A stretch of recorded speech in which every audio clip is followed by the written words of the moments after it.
Olá, olá você, gente querida. Estamos de volta com mais um Bethesda Cast. Bethesda Cast para conversar, inspirar, imaginar, tensionar e aprender, crescer, amadurecer. Bethesda Cast é uma iniciativa da nossa comunidade de fé, a Igreja Bethesda, para a gente sempre trazer temas que estão em ebulição, estão fervendo, estão quentes. E esse é o nosso objetivo. E nós temos hoje um convidado muito, muito especial, com quem nós vamos conversar agora. E eu vou pedir então à doutora Silvia Jerusa que nos apresente o nosso convidado hoje. Olá, minha gente. Hoje a gente está com uma presença ilustre. Eu vou dizer o primeiro nome dele, mas ele gosta de ser chamado do jeito que eu vou chamar o tempo todo, tá, Ricardo? Não, a gente vai quebrar aqui Rubens Paulo, mas é o nosso... todo o protocolo. É, o nosso querido Rubão. Isso. O Rubão, eu vou dar a mid, maxi biografia dele. O Rubão é graduado em música pela Faculdade Paulista de Arte, graduado em Pedagogia pela Faculdades Brasil, pós-graduado pela Universidade Cidade de São Paulo, a Unicid.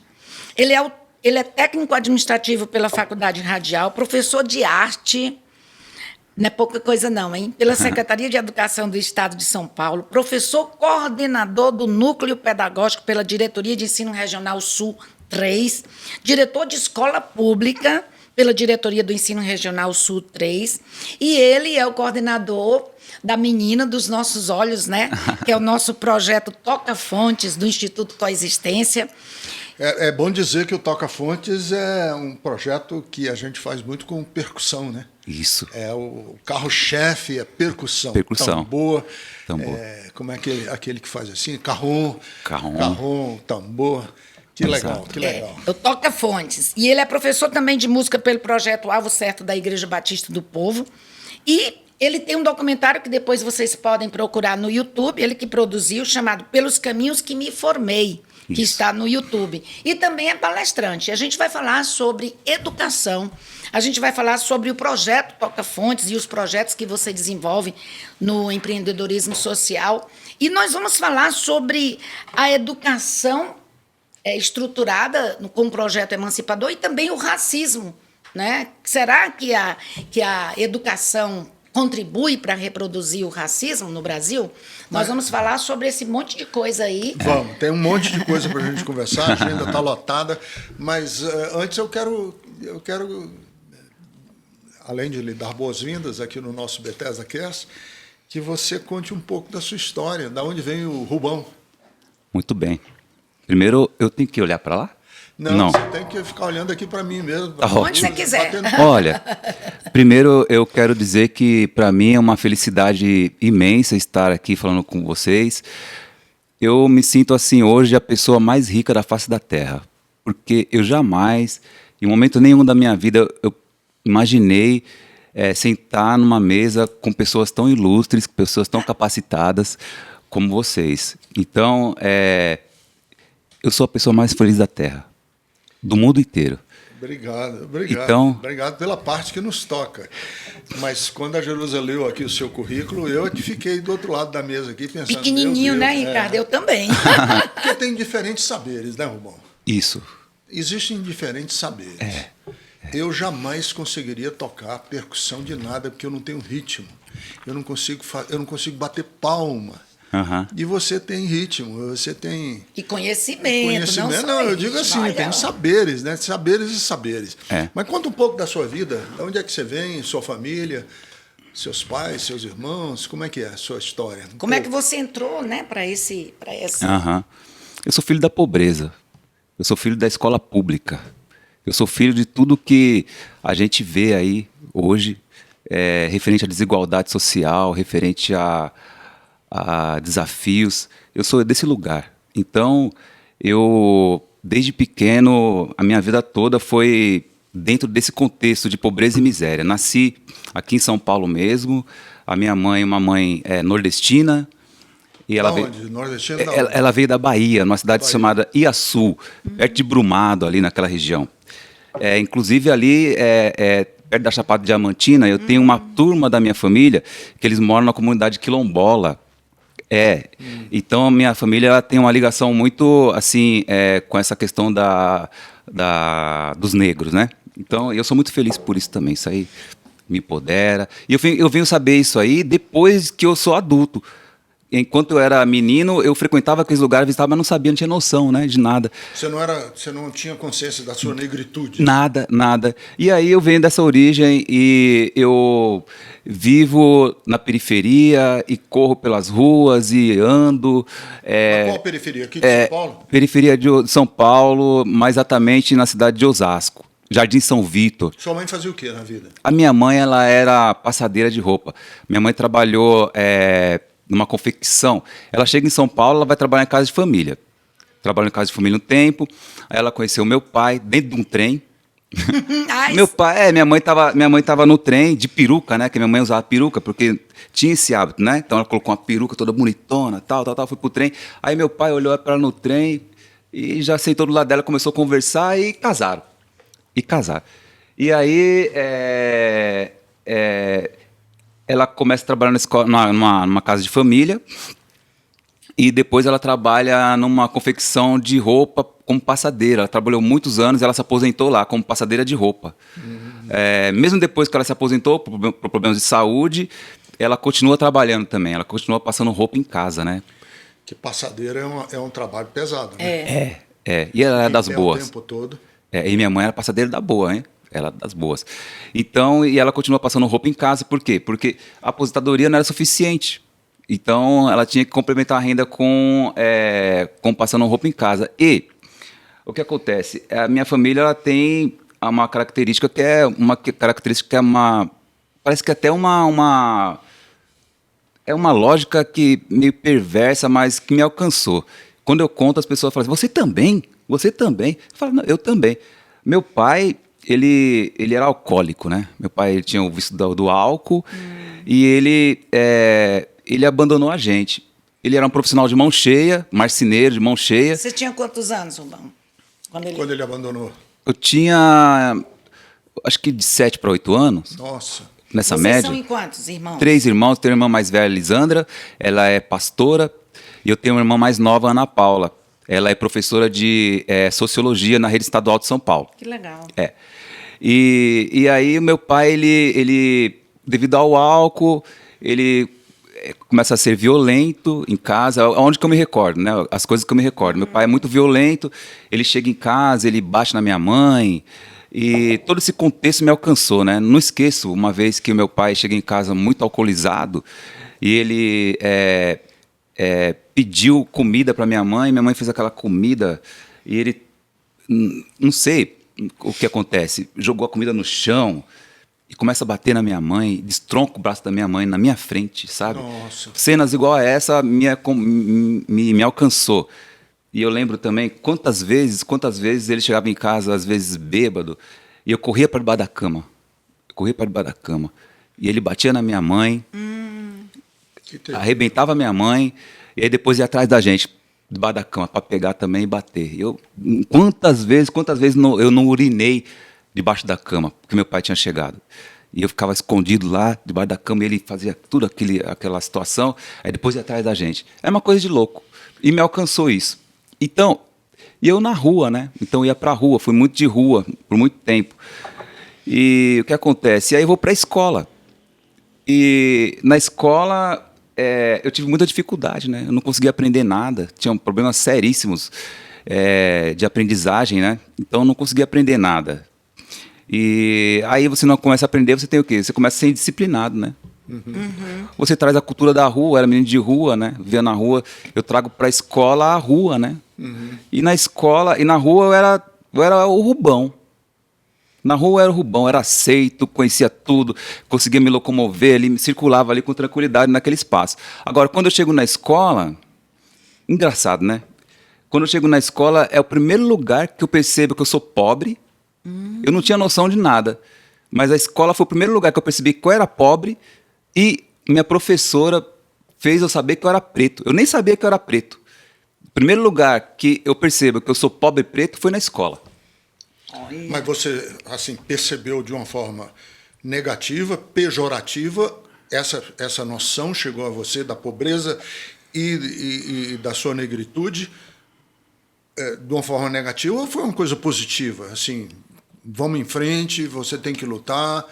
Como você... Não, negativa. Negativa. Quando você está na escola, dia de frio, você está na escola e você vende gorro. Você vende gorro para o frio não... E a professora fala para você tirar o gorro porque você fica parecendo bandido. Então, o impacto é negativo. Aí você começa a perceber que você é preto. Os seus colegas começam a mostrar que você é preto. A professora começa a mostrar que você é preto. Então, a escola... E quando você também está na escola, você não tem... A minha história, não sei qual é a história dos outros, estou falando da minha, né? Então, eu posso falar o que aconteceu comigo. Então, quando você tem essa percepção, você começa a ver que você não tem também o recurso que o outro tem. Você não tem o mesmo tênis que o outro tem. Você não tem a camisa que o outro tem. Eu só tinha a camisa do Santos. Eu sou santista. Você é santista? Eu sou santista. Nossa, eu vou lhe expulsar daqui. Eu sou santista, São Paulina e corintiana. Isso aqui é ambiente corintiano, viu? Então, mas... Não, santista, eu gosto. Santista eu sou santista. Você é viúva do Pelé, então. Aí meu tio Francisco, ele sempre foi um tio muito presente, me dava presentes de tipo camisa de time, que ele é fanático por time de futebol até hoje. Então, meu tio Francisco me deu a camisa do Santos, é a melhor roupa que eu tinha, né? Então eu ia para a escola, além do uniforme, né? A gente ia com a camisa do Santos, e a camisa vai ficando velha, né? E você... e furada e tal, mas eu gostava muito e ia com essa camisa do Santos, muitas vezes. E aí você lá percebe que você não tem outra camisa, né? E os coleguinhas têm, os próprios colegas começam a mostrar para você que você é pobre. Então você fala assim, por que eu não tenho isso, né? Então é na escola que é meu primeiro encontro com saber que eu era negro, eu evidenciei que eu era negro, percebi logo, percebi que eu era pobre, e eu achava que eu era burro também. Quando você não tem uma disciplina, você não consegue aprender nada na escola, e a professora não tem outras formas de ensinar, ela tem uma forma padronizada, ela não consegue te ofertar uma outra possibilidade. Péssima, né? Ela não consegue te ofertar outra oportunidade, aí você tem um comportamento de indisciplina, e aí você não aprende mesmo. Então você começa a ser taxado como burro, né? Aí você começa a ficar de pé na lousa, passando carão, olhando para a lousa, você começa a ficar atrás da porta, todo mundo vai embora, você fica escrevendo castigo, todo mundo vai embora pro recreio, e você fica de castigo escrevendo alguma coisa lá, que você não faz tal coisa. Ali é o lugar que eu percebo isso. Sei. Rubão, então assim, a sua percepção da escola pública, a princípio, foi negativa. Bastante. Né? Bastante. Mas você é um cara que se reinventou, né? Assim. E qual foi a guinada, o gatilho que fez você se reinventar dentro da escola e estudar e não entrar, inclusive, para a criminalidade, né? Porque é uma coisa que acontece muito, né? O moleque não tem espaço na escola, não tem espaço em casa, né? O pai é violento, acaba sentindo a pressão do grupo, da moçada e o dinheiro fácil, da criminalidade. Como é que foi essa guinada na sua vida? Eu evadi da escola. Eu repeti 3 vezes o ano, eu não lembro qual série que foi, eu evadi. Não tinha lugar para mim na escola, não tinha jeito. Eu era um menino muito violento também. Eu sempre fui um menino muito violento, tinha muitos complexos, isso começou a aumentar muito, eu tive que sair da escola. Não me enquadrei na escola, eu não conseguia entrar naquele formato. Sim. E depois de repetir 3 anos, eu evadi da escola e comecei a ficar na rua. E conheci muitos colegas e me ofereceram maconha, eu nunca me experimentei, me ofereceram cigarro, eu coloquei cigarro uma vez na boca, não era minha praia. Nunca foi minha praia essas coisas, não sei o que aconteceu, mas sempre tive muita oferta, inclusive oferta de fazer assalto, essas coisas, também tive oferta, porque a galerinha já começava a fazer pequenos furtos naquela época, e como eu estava na rua, só ficava na rua, né? Então isso aí foi me ofertado. Então, depois que eu evado da escola, eu saio da escola, o que me acontece? Eu fico na rua e minha mãe começa a frequentar uma igreja evangélica, Assembleia de Deus, do Ministério do Belém, lá na Vila Carolina, Freguesia do Ó. Eu já estava na Freguesia do Ó nessa época. E aí minha mãe começa a frequentar a igreja e eu todo bagunçado, na rua, e minha mãe começa a frequentar a igreja pedindo clemência para Deus, para salva meu menino, salva meu marido, ela queria marido de volta, queria a família de volta, toda aquela situação. Então, o que acontece? Lá a minha mãe me obrigava a ir para a igreja. E eu ia domingo para a igreja, que a minha mãe me obrigava. E eu não gostava. Eu não gostava. O pastor falava que eu não gostava, oração, não gostava, nada eu gostava, não gostava de nada daquilo lá. Mas quando a orquestra começava a tocar, rapaz, eu flutuava. Ai, meu Deus do céu, eu voava. Falei, que coisa, eu ficava assim. Quando acabava. Orquestra ou banda de música? Que nas assembleias... Banda marcial, tipo banda marcial, Eu falei orquestra porque depois teve orquestra, aí eu confundi. Banda marcial, tipo, era uma banda tipo marcial, banda musical do tipo marcial. E aí aquilo lá me flutuava, era muito bom. Quando acabava a parte musical, o pastor começava a falar, meu Deus do céu, que tormento, não gostava. E frequentei bastante tempo, não lembro quanto tempo, até que um dia o pastor fez um anúncio na igreja que tinha uma escola de música chamada Dedos de Davi, e que todo mundo podia se inscrever, que não pagava nada. Minha mãe me inscreveu lá, fui fazer o teste. Fiz o teste lá, entrei na escola Dedos de Davi.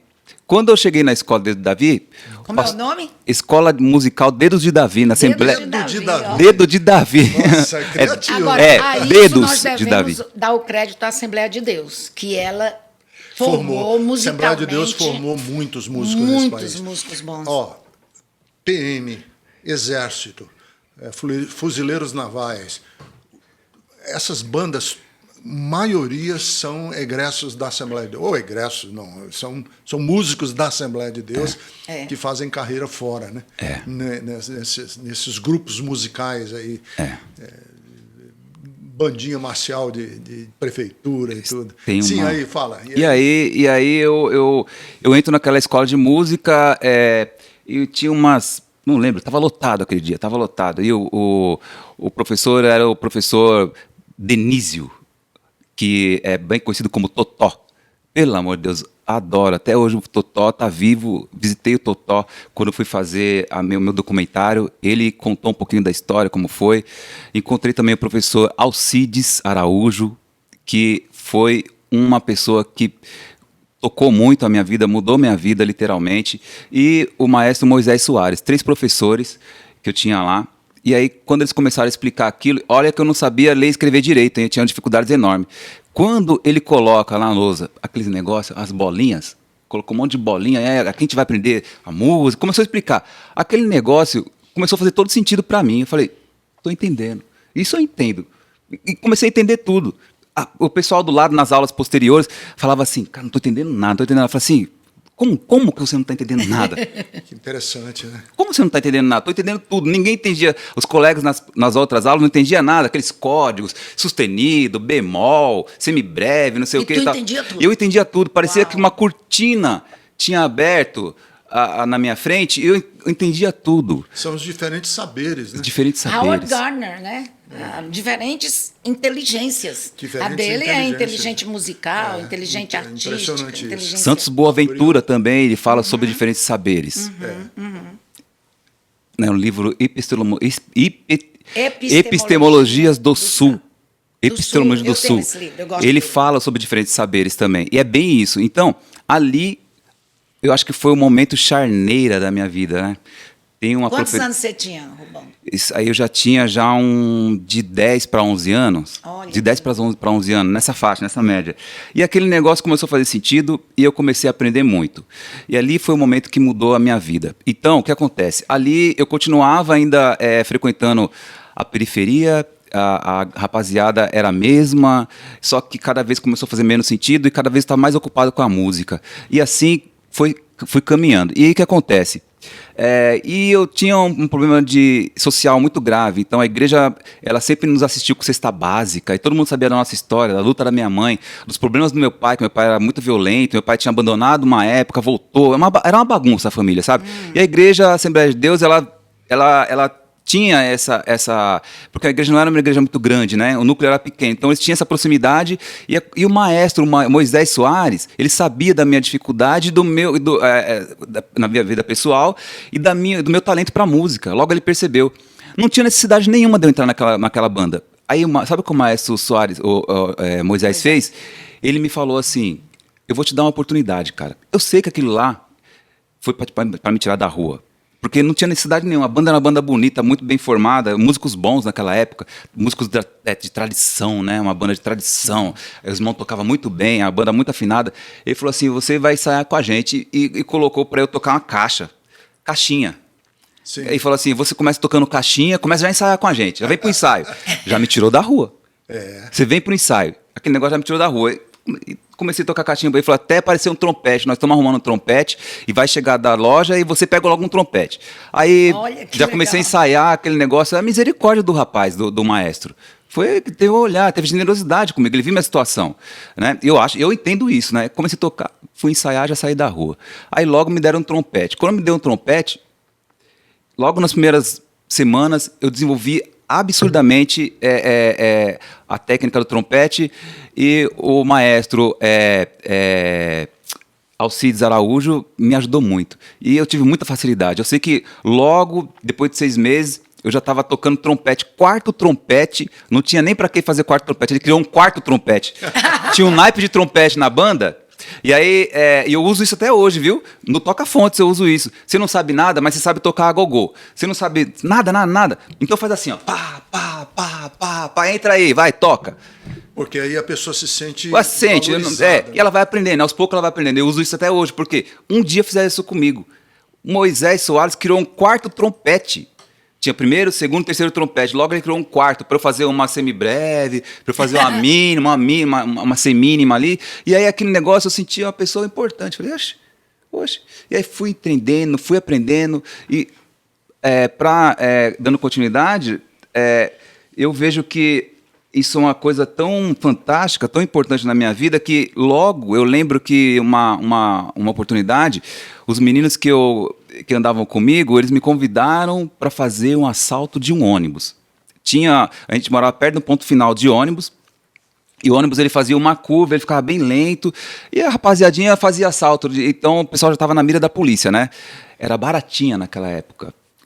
Lembra da época da Baratinha? Sim. Era tipo um Fusca, né? Dessa época. Tipo Fusca, não, era um Fusca. Era um Fusca, não era? Era um Fusca. A polícia usava Fusca. Isso. E aí me convidaram para fazer a gente vai pegar um dinheiro lá no cobrador de ônibus, a gente entra assim e tal. E eu fiquei dividido, né? E aí, no dia que eles marcaram, eu tinha um ensaio. Eu falei, rapaz, eu não vou fazer esse negócio não, eu vou pro ensaio. Olha e fui aí. ensaiar. Nesse dia, a Baratinha pegou os meninos.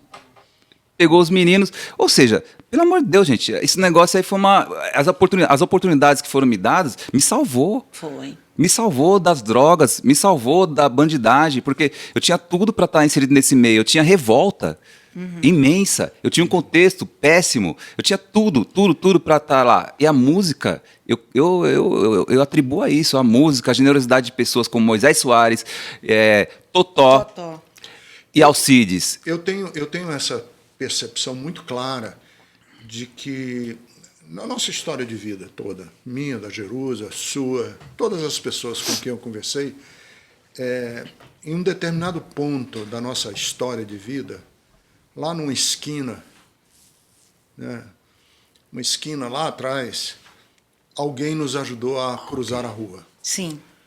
Foi alguém que nos ajudou.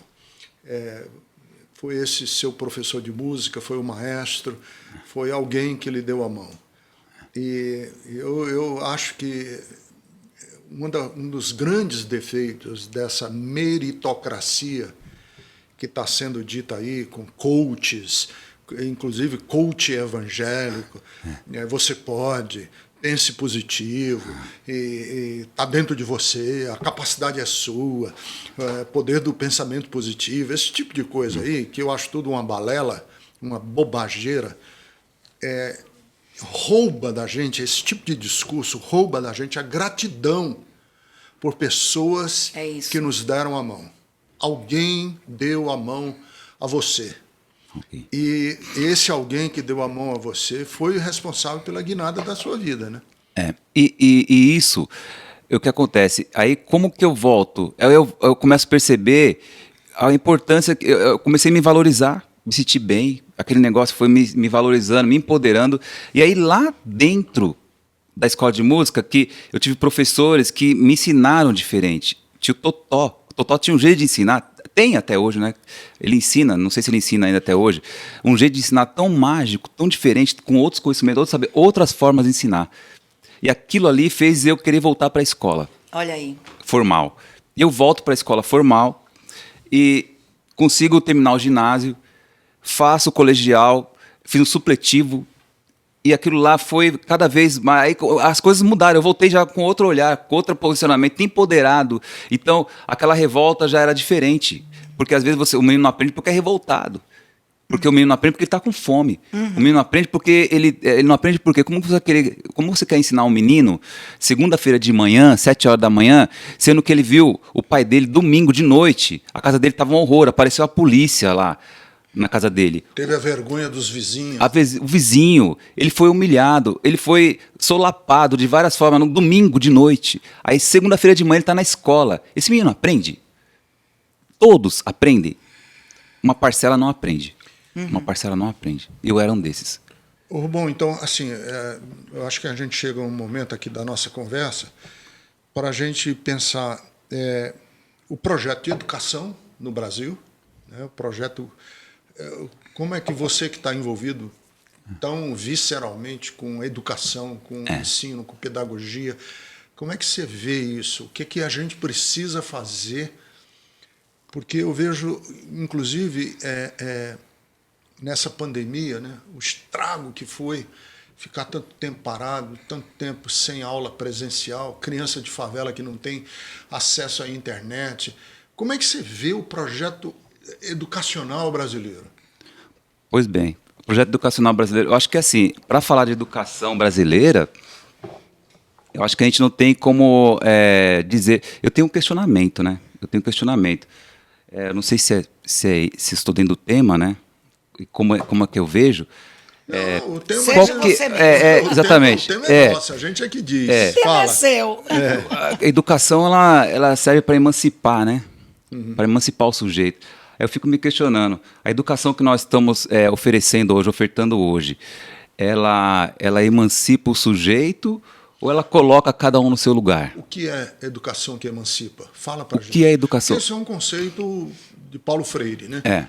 O que é uma educação emancipadora? Eu acho que antes de falar da educação emancipadora, a gente não pode esquecer, falando de Brasil, né? Olha o contexto que você nos traz da pandemia e tal, a gente não pode esquecer que a nossa educação, ela está ainda... eu falo sempre para os meus professores, que hoje eu estou como diretor de escola, e eu tenho sempre que falar com os professores, né? E sempre tem algumas agonias, algumas angústias e tal. E eu sempre falo para eles, assim, olha, a gente precisa mudar. A gente precisa mudar nossas práticas. Então, porque nós somos professores que nós estamos no século XXI, só que nós temos ainda as práticas do século XIX. Então, o que acontece? Eu acho que antes de falar sobre isso, a gente tem que colocar e pensar e qual é a estrutura que nós estamos pautado. Qual a estrutura que nós estamos pautados? Porque você hoje ainda... A estrutura de educação. E de pensadores. De quem é? Quais são as pessoas, quais são os sujeitos que até hoje nós estamos pautados? Quais são os pensadores que pensaram a educação? Por que ela é assim hoje? Por que ela emancipa ou ela não emancipa? Não é? Porque talvez uma parte dos meninos, das meninas são emancipados e outros não. Porque, de repente, não sei, não vou afirmar aqui, porque talvez a elite consiga ter uma educação que emancipa e a periferia, os pobres, não conseguem ter uma educação que emancipa. Por quê? Será por quê? Porque a nossa escola, aqui, ela foi pautada em quem? Quem foi que pensou? Então, eu trouxe até aqui uma colinha de um cara, por exemplo, tem um cara chamado Nina Rodrigues. Nina Rodrigues, ele é um pensador da educação, da República Velha. Então, é sobre esses pensamentos que a educação está pautada. Olha o que o Nina Gomes ele fala. Ele era um médico, professor... Nina Rodrigues. Médico, professor, escritor. Ele tinha vários atributos, entre outros. Olha só o que ele diz. Se nós não nos livrarmos dos elementos africanos, nós nunca seremos uma nação. E nós estamos pautados... O cara era um baita de um racista, né? Isso. Então, a gente está falando de emancipação, se ela emancipa, se não emancipa, só que nós temos isso aqui como pensamento da educação ainda hoje. Olha, eu não posso falar que não tem mudado. Mudou alguma coisa, mas muito pouco, a gente avançou muito pouco. Outro cara que eu coloquei aqui, Alberto Salles, professor Alberto Salles. Olha só, ele coloca, é necessário preparar as pessoas para viver na República. Não estou falando que não é necessário preparar as pessoas para viver na República, longe de mim disso. Eu não estou afirmando que não é necessário preparar as pessoas. Tem sim que preparar. Agora, quem é que você prepara, né? Quem você prepara? E esse cara aqui, ele está baseado em Thomas Jefferson. Ele se inspira em Thomas Jefferson. Que o Thomas Jefferson diz o quê? Olha lá. Ele diz que a república é lugar para pessoas sãs, pessoas aptas. Tem gente que não pode partilhar da república. Esse cara tem esse pensamento. Então, Campos Salles pensa isso, ele traz isso para construir o pensamento educacional. Ora, então, se nós temos que escolher, tem que preparar, sim, as pessoas para partilhar a república? Tem, sim. Mas quem nós vamos escolher? As pessoas sãs, as pessoas aptas, ou seja... Talvez quem é da periferia não é esse cara que nós estamos falando dele. O atual ministro da Educação acabou de dizer isso, que a universidade não era para todo mundo. Não é para todos. Então, exatamente, nossa educação... É só para uma elite, é só para um grupo especial de capazes de e gente que crianças que com deficiências atrapalham a sala de aula. Nós lutamos tanto para ter crianças com deficiência dentro de sala de aula. Jerusa, esse é o pensamento de quem? Aqui, ó. Do Alberto Salles. Alberto Salles, Nina Rodrigues, são esses pensadores que ainda hoje, século XXI, aliás, 2021, a gente escuta um camarada, ministro da Educação, falar isso, exatamente esse pensamento. Então, quando eu digo que o pensamento educacional brasileiro ainda está pautado no século XIX, e trago esses autores aqui que pensaram, eles criaram, foram através da mente dele que está ainda hoje aqui, aí gera um ministro da Educação que diz um negócio desse, aí você explicita isso, né? Você sofreu isso, ô Rubão, como negro, como pobre, como de periferia, gente dizendo assim para você, não, você não vai conseguir, seu lugar não é aqui. Assim, mesmo que indiretamente, sutilmente, você sentiu esse tipo de coisa na pele? Não é que eu senti, eu sinto, né? Você sente ainda, né? Eu sinto. Hoje eu sou diretor de escola e, veja, eu tenho duas vice-diretoras que elas são brancas. As minhas vice-diretoras são brancas. E quando vem algum pai para conversar, e quando eu me apresento, eu sou uma pessoa que eu gosto de me comunicar, eu sou do povão. Então eu entro na secretaria, sento com as meninas, eu converso, eu não tenho esse negócio de diretor, eu fico ali, converso com os alunos, converso com todo mundo. Aí muitos novos que chegam na escola não imaginam que eu sou o diretor da escola. E, aí quando eu me apresento como diretor, eu falo... Eu percebo sempre um ar, sim, assim, sim. de... Muito sutil, né? Muito sutil. Sempre. E onde que você vai, ainda hoje, você percebe essa resistência. É um pouco velada, mas acontece sim, hoje ainda. Não é que eu senti isso. Esse lugar não é seu, você não pode estar aí, né? Esse lugar não é seu. Eu digo mais, Gondim, não é só isso. Quando você fala assim, que você se posiciona, por exemplo, como negro, tem pessoas que falam que você não é negro. Nem o direito de ser preto eu não tenho. Não. O negócio é tão complicado que nem o direito de ser preto eu não tenho. Quando eu falo que eu sou preto, negro, em algumas situações, as pessoas falam, não, você não é negro, você é moreno. Você é moreno. Nem o direito de ser preto eu não tenho.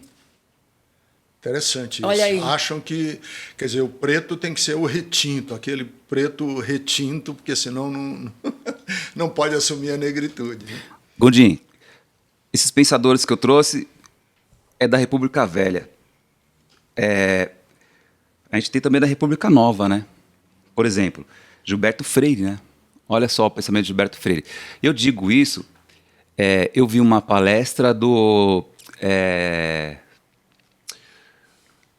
Ai, meu Deus do céu, fugiu o nome dele, estava aqui na minha mente. Vai falando aí, depois você lembra.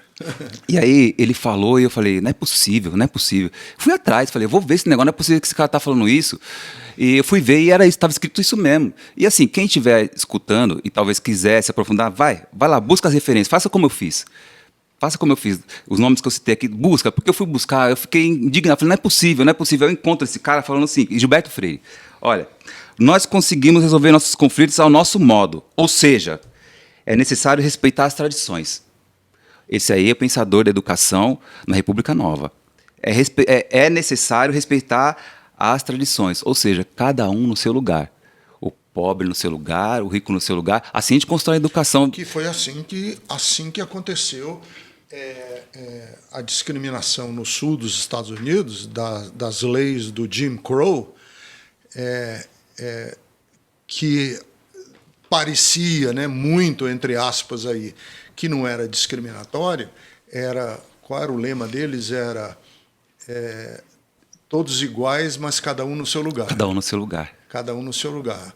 Quer dizer, então, o preto não pode... São iguais, né? Então você vai ter um banheiro para preto e um banheiro para branco. Só que o banheiro do branco era limpinho, o do preto era imundo. Cada um no seu lugar. Só que o primeiro lugar do ônibus era o do branco e o lugar no fundão do ônibus era do preto. Quer dizer, cada um... E aí as leis de discriminação se tornaram legitimavam, né, o preconceito, né? Você vê o direito ele legalizando absurdos, a própria religião legalizando absurdos. Quando você vê que a igreja ela afirma, eles usavam que a mulher, o lugar da mulher, por exemplo, tinha o lugar certo da mulher, porque a Bíblia diz.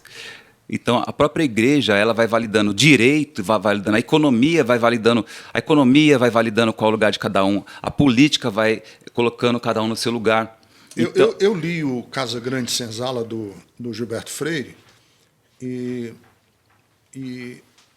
assim, é necessário, primeiro, situar o Gilberto Freire, assim, que ele escreveu Casa Grande Senzala a partir de uma bolsa de estudos que ele estava fazendo na Universidade de Stanford. Uhum. Então ele estava misturado com toda aquela questão racial americana. E a crítica que hoje fazem ao Gilberto Freire, né, uma crítica que eu concordo, é uma crítica verdadeira, é de que ele romantizou a escravidão, né? Ele tentou fazer a escravidão brasileira, por exemplo, uma escravidão suave, que era o filho da madame que era educado pela preta, e que a preta ensinou bons modos, ensinou termos que são suaves, que isso veio da negra, né, que veio da preta, que ensinava as crianças a serem educados, a serem fazer cafuné, essas expressões, né, que vieram, né? Então, a crítica que faz ao Gilberto Freire, e você acabou de mostrar, é essa, né? Essa tentativa dele de mostrar que a nossa escravidão brasileira foi menos cruel, como se houvesse uma escravidão mais ou menos cruel do que a escravidão nos Estados Unidos. Mas sabe o que é que eu queria que a gente... Oi, eu queria trocar um pouco a chave. Bom, os pensadores que tentaram mudar essa lógica. Então, olha só. Que a gente falar um pouco de Paulo Freire, que foi um grande... Então, fala aí desses pensadores. Então, você vê que a gente traz essa concepção de educação que ainda é pautada hoje, evidenciada século XXI, do ano 2021, com o nosso próprio ministro da Educação. Ele evidencia isso, ele traz isso à tona, mostra exatamente o que é. Eu trouxe também aqui... Ministro da Educação, que é cristão. Pastor. Meu Deus. Pastor que reproduz um discurso racista, eugênico, né, de branqueamento da pele, de Meu classista, Deus. horrível. Mas vai. Vamos falar de quem tentou mudar. Você sente na pele, não é fácil. E detalhe, né? Eu venho conversando e dialogando com várias pessoas e ainda hoje eu escuto que isso é mimimi. Meu Deus. Que a gente tem que avançar. Isso é muito chato, cara. Isso é muito chato. Pois vamos avançar então, né? Não. Avançar assim, tipo assim, não. Pô, isso é muito chato, cara. Isso é mimimi. Cara, então a gente escuta isso ainda. Então, falando de novos educadores. Agora, essa turma aí é uma turma que pensou a educação e ainda está impregnada hoje. Mas teve gente também que tentou mudar a educação, pensar diferente, outras formas de ensinar, emancipar. Mas olha só o que acontece. Anísio Teixeira. O que aconteceu com Anísio Teixeira? Anísio Teixeira...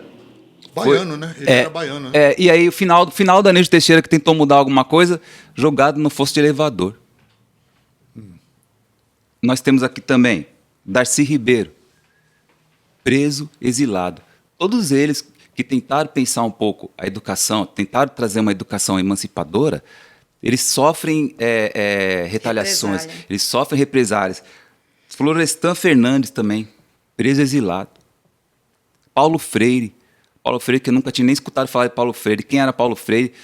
Eu passei a minha vida inteira sem conhecer Paulo Freire. Aí faço o meu colegial e entro na faculdade, aí conheço Paulo Freire. Quem é Paulo Freire, né? Um homem simples também, né? Simples, que ele traz isso, essa concepção para a educação também. Como que a gente faz para você aprender, para alfabetizar o adulto, né? Como que a gente faz? Ele traz uma lógica de empoderamento. Então a gente vai trazer para esse adulto aprender. A gente traz os próprios saberes dele. A gente traz os próprios saberes. Ele vai falar. A empregada doméstica fala o quê? Ela sabe o que é vassoura. Então vamos pegar a palavra vassoura e vamos trabalhar a palavra vassoura. Então ele traz uma concepção. Além de alfabetizar de uma forma muito diferente, ele traz essa concepção de libertar as pessoas, trazer uma pessoa que ela pense fora da caixa, uma pessoa que ela seja uma pessoa protagonista da sua própria história, uma pessoa que ela seja um cidadão, um menino, trazendo hoje para o menino, um menino que ele saiba quem ele é, onde que ele está, um menino que pensa, um menino que ele sabe questionar, que ele sabe falar para a professora, não, professora, peraí, não é bem assim.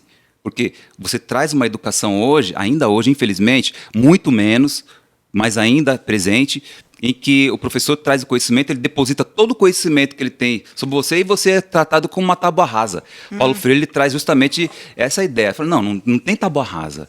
Não tem tábua rasa. Ele tem conhecimentos, ele tem saberes. A gente tem que respeitar isso. Então, Paulo Freire é esse homem que eu conheci na universidade, que eu não tinha nem ideia e conheci. Mas Paulo Freire também tentou fazer todo esse movimento de emancipação, de fortalecimento, de empoderamento do povo brasileiro, que ele amava, sempre disse isso nas palestras e onde que ele passava. O que aconteceu com ele? Foi acusado de comunista. Paulo Freire é acusado de comunista, preso, exilado. Então, teve todos que tentaram, ou uma parte dos que tentaram falar, emancipar, trazer, empoderar, sempre foram cortados. Então, essa que a Jerusa perguntou de quem fez, quem falou diferente. Tem gente que fala diferente, mas acontece isso. Vai acontecendo isso, infelizmente. São reprimidos, né? São oprimidos. São cerçados, cortados. Coitados. São chamados. Boicotados. Você é muito mimimi. Você é muito chato. Você, quando na sua liderança lá na escola que você trabalha, você tem tentado implementar essas práticas pedagógicas mais Paulo Freiriana. Paulo Freiriana. Socioconstrutivista. Essas ideias menos enlatadas, né? Eu vou usar essa expressão. Nós temos avançado muito. Eu sempre digo, eu não posso desconsiderar o avanço, senão eu vou estar sendo muito ingênuo ou afirmando de forma inadequada. Eu não estou falando que a educação não avançou. Eu só estou falando que a educação não avançou o suficiente. Ela está ainda precisando de ter avanços assim de forma exponencial. Porque, embora a gente tenha um avanço, ele é muito pouco. Ele alcançou muito pouco. Talvez, para uma parcela da população, não tenha esse sentimento, porque está num mundo tão distante. Eu estou falando do mundo periférico, eu estou falando do mundo da pobreza. Sim. É disso que eu estou falando, que é aqui que eu estou inserido. Eu sou diretor de uma escola pública lá no Grajaú, no meio do meio. 1,5 km depois de onde que a minha escola ela funciona, já começa a ter estrada de terra, já começa a chegar perto da Serra do Mar, aqui em São Paulo. Então, eu estou numa escola no extremo sul da cidade de São Paulo, que é um lugar muito pobre. Ao redor da nossa escola tem favelas. Então, a gente serve comida, a gente volta da pandemia agora, os meninos famintos. Então, é desse contexto que eu falo. Inclusive, eu li essa semana de uma criança que desmaiou numa sala de aula de fome. Isso aí é tão comum. Desmaiou com fome. Que coisa impressionante. Gondim, agora eu vi essa notícia também. Aí, sabe o que eu fiquei pensando? Eu falei assim, gente, mas isso é tão comum. Isso é meu dia. É meu dia a dia. É meu cotidiano. É contra isso que eu luto.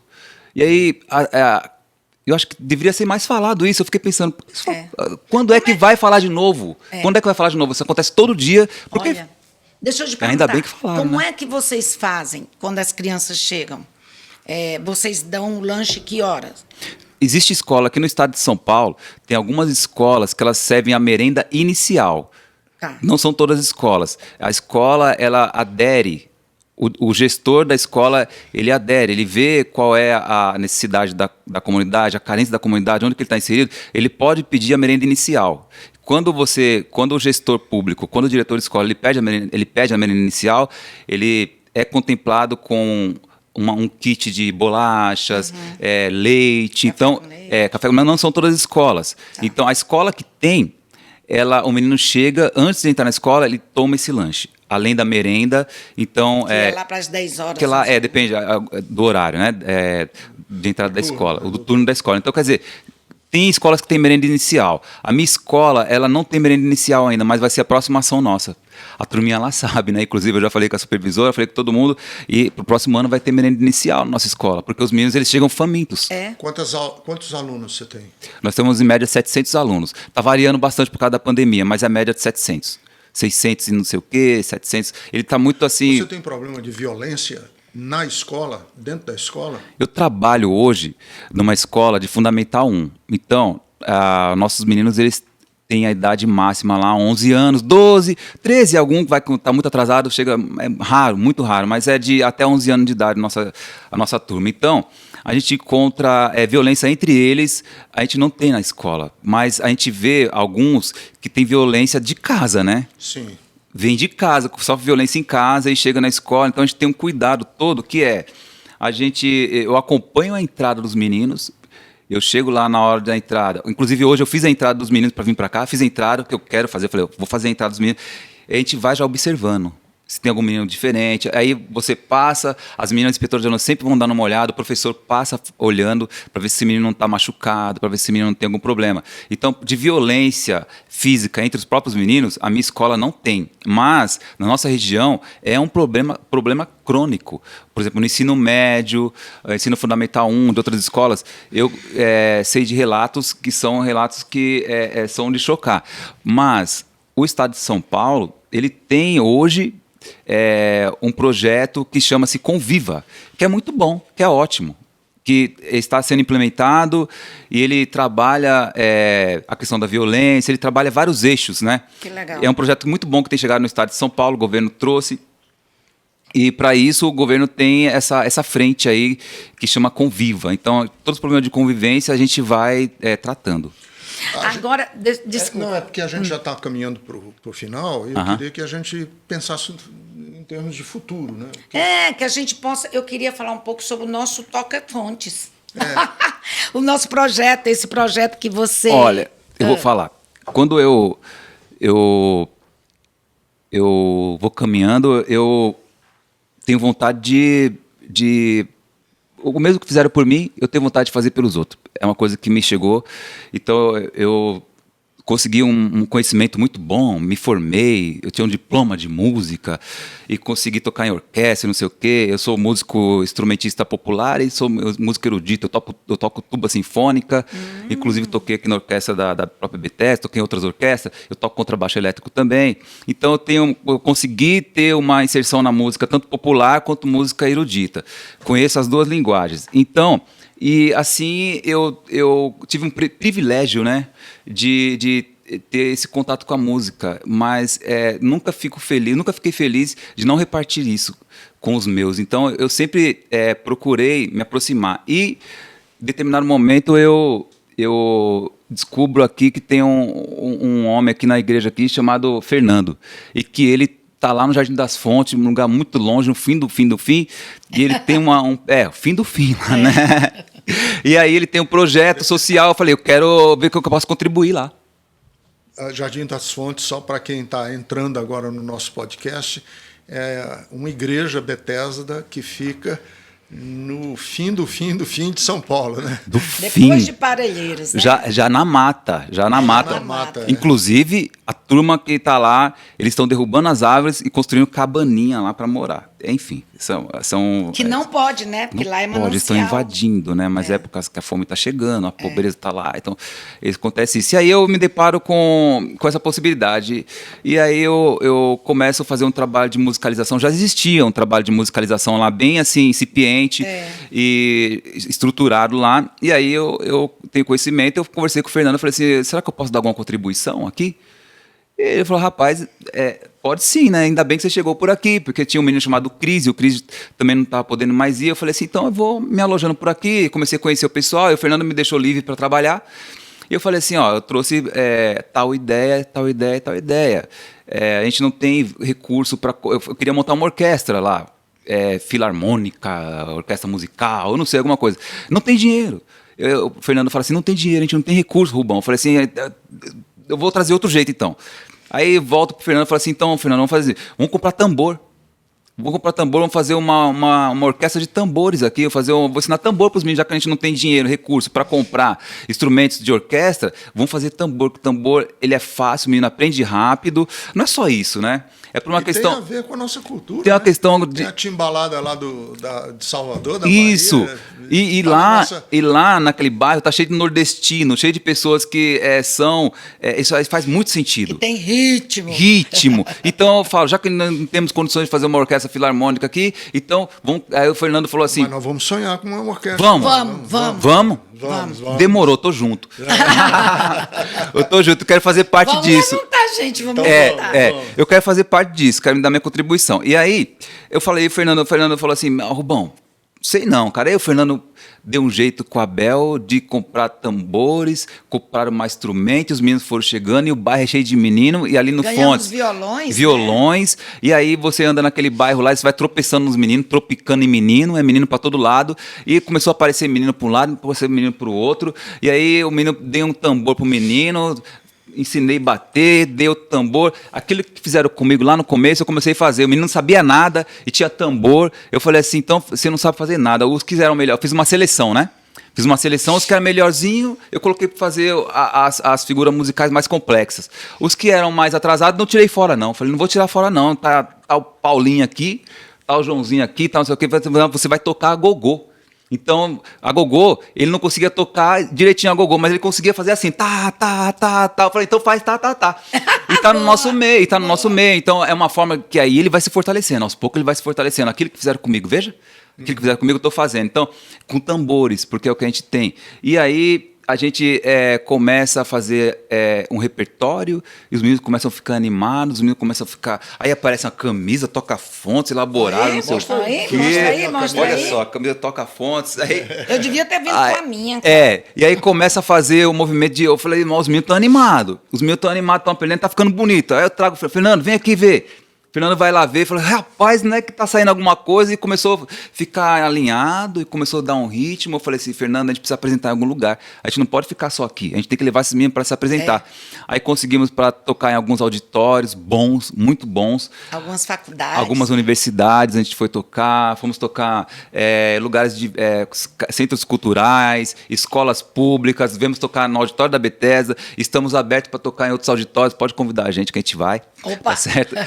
E aí, começa a ficar bem alinhado, bem bonitinho, e eu fico super feliz, né? E também muito incomodado, bastante incomodado. Eu estava falando com a Jerusa esses dias, eu estou muito incomodado, porque nós estamos num momento pandêmico ainda, né? E as coisas estão começando a aparecer e voltar, né?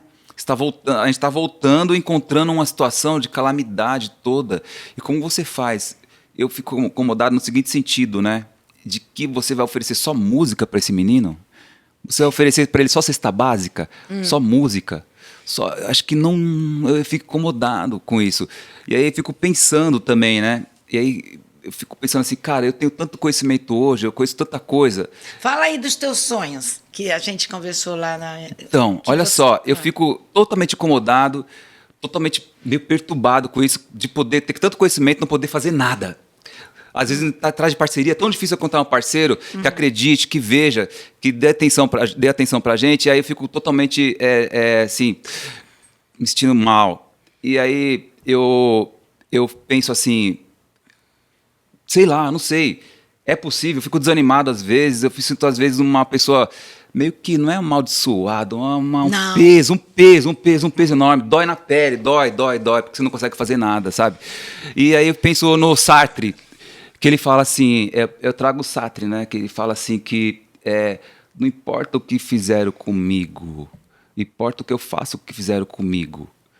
Então, eu trago isso, esse primeiro pensamento que eu trago comigo, quando eu fico incomodado e às vezes quero desistir, eu quero parar. Não. Vai de desistir, tudo, não. porque a gente não consegue parceiro, a gente não consegue, tá muito difícil. Não, mas Aí eu Vamos falei assim, conseguir. eu falei, o que eu faço? Aí eu lembro do Eduardo Galeano. Eu lembro do Eduardo Galeano também, uruguaio, né? Lá no livro dos Abraços, livro dos Abraços, tem uma parte que fala a função da arte. Diego, ele não conhecia o mar. É mais ou menos assim. Diego não conhecia o mar. O sonho dele era conhecer o mar. O pai dele levou ele para conhecer. O mar era muito longe. E ele vai andando com o filho dele para conhecer o mar. Ele passa a duna, sobe. Ele chega no meio do morro lá e vê o mar. Ele vê o mar, aí ele para. E o menino fica olhando. O pai fica olhando. Aí o menino fala assim, pai, me ajuda a olhar. Me ajuda a olhar. Olha que bonitinho. Nossa função, eu tô nessa parada, sabe? De ser esse pai. Ajudar a galera a olhar, ajudar a galera a perceber, porque de repente você se depara com uma multidão de saberes, uma multidão de possibilidades, a galera nem sabe o que faz. Então, eu penso muito nisso, no Eduardo Galeano, sabe? De o que eu faço? O que eu faço para ajudar esse menino a ver, olhar? Também penso no Saint-Exupéry, que escreveu O Pequeno Príncipe, mas ele escreveu um livro também chamado Terra dos Homens. E no livro Terra dos Homens tem uma parte lá que ele está no vagão de trem. Ele está no vagão de trem lá e ele vê os poloneses imigrantes poloneses indo para a França, né, para trabalhar.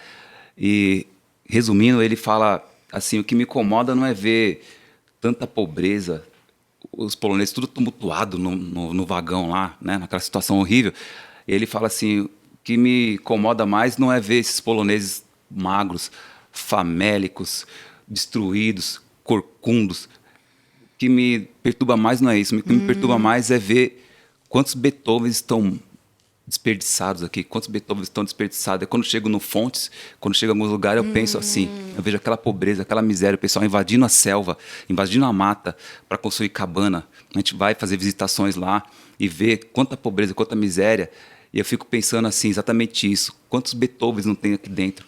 É verdade. Quantos Mozart, quantos Einstein, quantos matemáticos, quanto talento. Aí, Jerusa, eu respondo sua pergunta, qual é meu sonho, qual é a minha vontade? É poder dar para esse menino não só a música, não só a cesta básica, não só o comer, tem que dar asa para ele, tem que mostrar para ele que ele não tem tamanho, ele é o tamanho que ele quiser, ele vai para onde ele quiser, o mundo. Vou chorar. Ele não tem tamanho. Ele não tem tamanho. Isso que nós precisamos. Esse que é meu sonho. É mostrar para ele que ele não tem tamanho. Porque um dia alguém me mostrou e falou assim: você não tem tamanho, negão. Negão, você não tem tamanho. Um dia eu cheguei para um amigo, ele olhou nos meus olhos e falou assim: cara, você é gigante. Eu estava tão para baixo, tão mal.